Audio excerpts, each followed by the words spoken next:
quand on s'informe sur Google, l'application nous propose des articles de médias bien connus, comme 20 minutes, Sud-Ouest ou Le Monde. Mais aussi d'autres plus insolites, Gremag, La Plasturgie ou Les Déchargeurs. Des sites créés de toutes pièces par intelligence artificielle, dont les articles sont truffés d'erreurs. Qui se cache derrière ces pages? Quel est leur véritable but? On a l'habitude de lire des articles.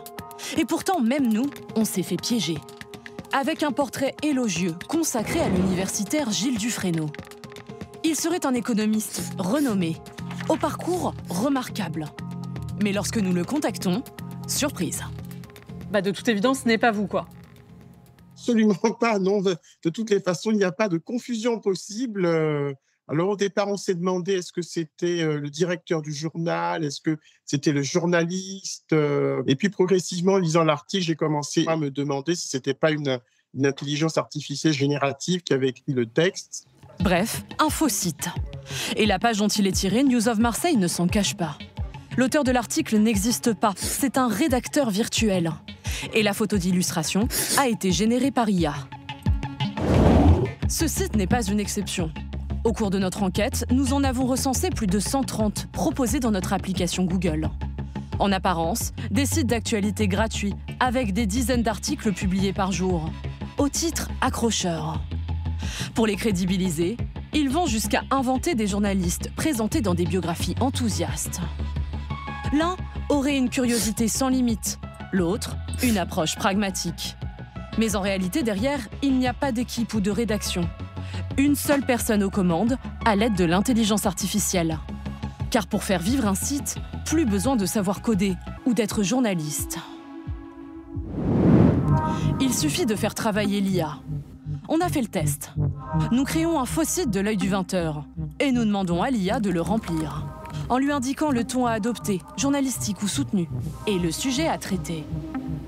D'elle-même, elle promet des enquêtes éclairantes et des vérités cachées. Pourtant, les articles qu'elle produit sont truffés d'erreurs. Exemple, sur la dernière cérémonie des Oscars. Le palmarès indiqué est farfelu. Quant au prix du meilleur scénario, il aurait été remis à une IA, ce qui est évidemment faux.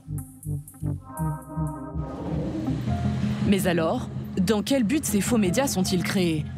Tous ont un point commun, l'omniprésence de la pub, placée là par Google comme sur n'importe quel site.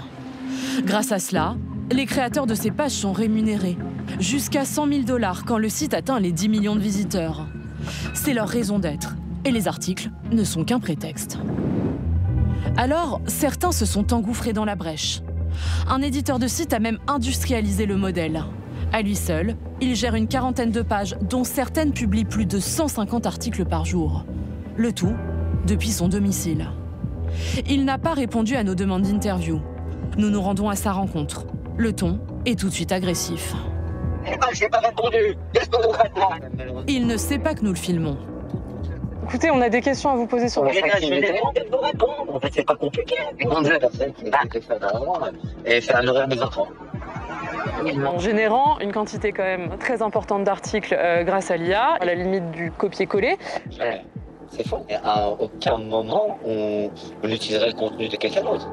Nous l'interrogeons sur un article posté le matin même et reprenant des citations au mot près, tirées du reportage d'un vrai média à lui, le Journal des femmes. Il n'était pas mon père biologique. Je ne me suis jamais pardonné. Je voulais entrer rapidement dans la vie active. Le tout sans jamais créditer le média d'origine. Ce contenu-là, il n'existerait pas si un média ne l'avait pas mis en ligne parce qu'une journaliste avait travaillé dessus. Oui, c'est sûr. Oui, ça, oui, c'est sûr. Et du coup, vous en pensez quoi?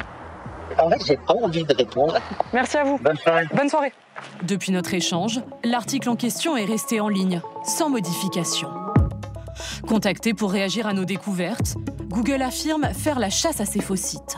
Nos systèmes luttent contre la production de masse de contenu de faible qualité. Ils ciblent spécifiquement les tactiques de manipulation présentes dans certains des exemples communiqués. Le géant américain nous informe par ailleurs que 2 des sites que nous leur avons signalés sont désormais privés de publicité. Interrogés, toutes les marques apparaissant sur ces faux médias nous ont dit découvrir le problème.